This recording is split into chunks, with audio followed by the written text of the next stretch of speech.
it's not so interesting to watch. So it really Now, depends on who is, how he's built, and who he keeps, why and how he keeps his dominance on her dominance if it's a woman. And I think there is totally difference between the Roman Reigns reign and the Brit Baker's reign. I think we can compare because Roman Reigns is a eater. He eat a lot of wrestler to be the biggest one, while you are creating new superstar behind him. But in the same situation for Britt Baker in the AEW, you have a big superstar, but you have no one in behind, and you are not build anyone. So I think on your speech, Marco, it depends on which superstar it is. Daniele? I want to see this the question from Nick Kelly. I want to see it from a different perspective because he says how productive can it be for the wrestling world, and I will extend it to the wrestling business. How is relevant for everyone who is not really a wrestling fan to see a Roman Reigns always champion? The fact is, and then I'll go to Britt Baker too. The fact is, you see Roman Reigns, the WWE in the last 2 years is pushing his image, and then is associating the image of Roman Reigns with the two biggest belts, the two biggest championship that WWE can offer. So by doing this, you are pushing the image of someone not only in the wrestling business but outside of it. Roman Reigns is in the Today shows. Roman Reigns is the Hollywood environment. Roman Reigns is outside of it, and with him is bringing two championship belts. They are another attraction. So we are creating some kind of curiosity around it, and people will be rumoring, buzzing around it, and that's productive. That's productive because tomorrow morning it won't be the four of us watching the shows. There will be other four, other 10, more people about it. And now I go to Britt Baker because if you see, because Britt Baker has been a champion for a long time, producing what? Producing something that will be valuable for the AEW fans. And as Matteo was saying, there was no one in line at the same level. But I will not compare Roman Reigns to the Reign. I will compare it to Jade Cargill because she is the one. She is the one who has the image, who has all the eyes on her outside of the wrestling world. So if you're looking for someone who can be seen outside of it and as something as an attraction, tomorrow morning I want to tune in because I want to see what the lady can do. And that lady is not Britt Baker, it's Jet Cargill. And tomorrow morning I will tune in not to see what Bobby Lashley can do, which actually is great, but I want to see Roman Reigns. I want to see the blonde. I want to see the guy that is in the Today Show, in the Tonight Show, that has followers outside the WWE. That is the point. So, in order to answer to Michaeli, it can be productive in the terms if you take this outside of the wrestling business, because if you leave it inside it, you are producing something in the short term, not a long-term value for your company. If you do it outside, you will have long-term value for your company. Okay, Daniele, and I want to add only one thing. If the first seller of your merchandise is an heel wrestler, you had a success in your hands and in your wrestling world. Because if Roman Reigns is the first seller, and is cheering in the arena, and he is heel, is a bad guy, you have a success. And I think that, and we can connect to the first position. I think Roman deserved that position. Now, if you ask me, we No, have no, it was no, only an guys. adding. It was only an adding. No, this is right, but this is right now.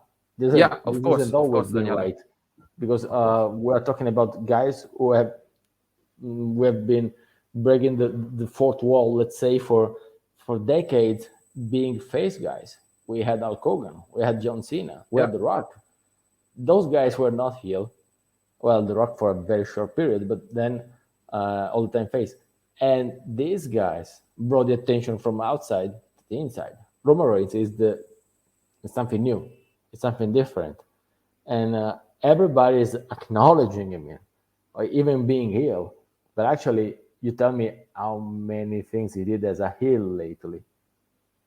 I will question that, but probably is not the right moment to speak about it. Okay, guys. So I think after the first fifth position, we can, if you want, we can choose 3 wrestler in the top 50 or top 100, and we can talk about them, and you can tell me the name, of course, and the position. I of course choose Cody Rhodes in the 6th position, because yeah, the very strange run during this PWI year, because he passed from the All Elite Wrestling to return during WrestleMania in WWE in April, and I think he deserved this position. I'm sad for his injury, but I don't know. Maybe he can return. He could return on November or December, or straight for the Royal Rumble. Yeah. Okay. Yeah, I think for the best, but want to hear the Yeah. others. Okay. So, very brief speech for Cody Rhodes. Vale. Well, I think we touched this topic also during this live, and I don't know if after CM Punk or not, but also Cody Rhodes has been the name in professional wrestling over the last year. He jumping from All Elite to WWE has been one of the most discussed thing in the last year, in the last 12 months. Of course, many things happened because CM Punk came back, Vince McMahon left, so many things happened. So it has been one of the many, but I think that seeing him appear at WrestleMania with his previous theme song has been one of the most shocking moments in the last 10 years, let's say. And also for his performance in the rivalry with Seth Rollins, he fighting injured in Hell in a Cell has been one of the most iconic moments with his bruise over the chest. So and also, as Daniele said, Cody now is one of the most relevant names. He being out of the show makes people guess when he's coming back, what happens when he comes back. He's going to win the Rumble, he's going to win the title. So now he's in the mouth of all the wrestling fans. Something that he was not anymore in All Elite, the company that he was a big part for starting. And so seeing what he did in the last 5 years and see that he still is so relevant, and thanks also to these some shocking moves, is really interesting. And I suspect that maybe next year we can see him, who knows, in a higher position, because according to what many people think, who knows, maybe he's the one that is going to dethrone Roman Reigns. Yeah. Probably the only one. Maybe Maybe for one of the titles. Yeah, Maybe for one of the titles. we see that. Anyone, Daniele or Marco, Well, wants to add something on Cody? Well, Cody, I think I said it already, so I won't go very long. But he deserves to be in higher position. He is a relevant name, and possibly he had a run in WWE that will remain for the ages. This trilogy with Seth Rollins, the promo that he cut on there, and the performance in the last match where he was injured, they will be remembered for years. So from my point of view, he deserves this and better position. Okay, Marco, want to add something? I just wanted to say that, well, almost all of you know that Cody is not really one of my favorite wrestlers, but it really did impress me when he, not because he came back to WWE, but for what he did. And as the chairman said, the match while he was injured, the Hell in a Cell match against Seth Rollins was one of the best matches of the year, and he showed us what he really can do. He showed also this passion, his love for this discipline, for the industry, for the business. And yes, I have to I have to admit that he really deserves being in this position, because he grew a lot from when he debuted with Arco Rolli years and years ago until now.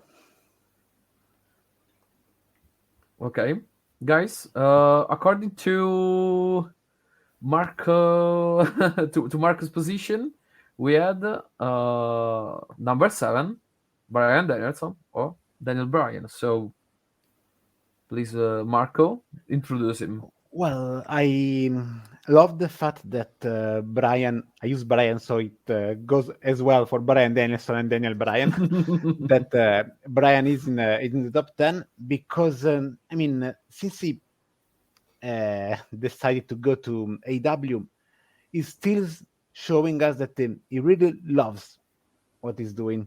He really loves wrestling. He loves working with everyone, having fun, despite winning or losing titles, opportunity.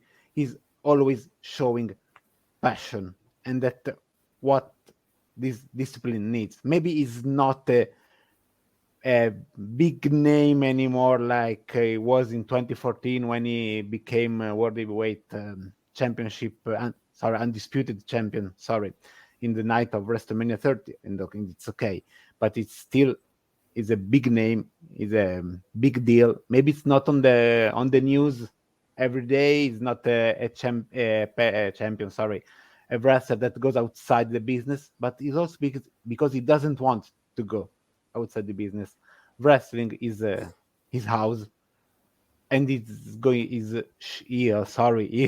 shows it every week on every time he steps foot in the ring. Okay. Anyone wants to add something?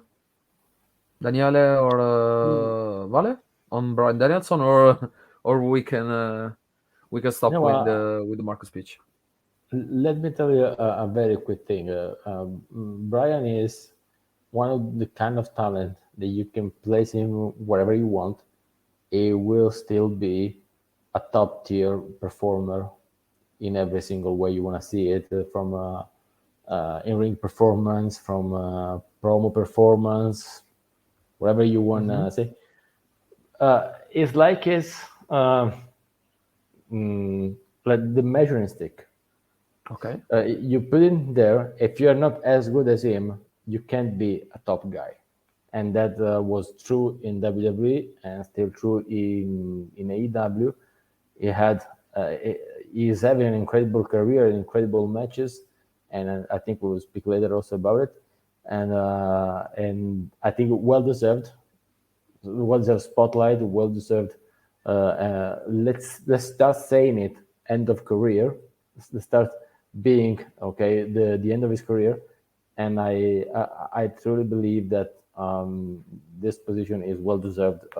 He could deserve even more, but not win those big ones. I think it left him in the 7th place.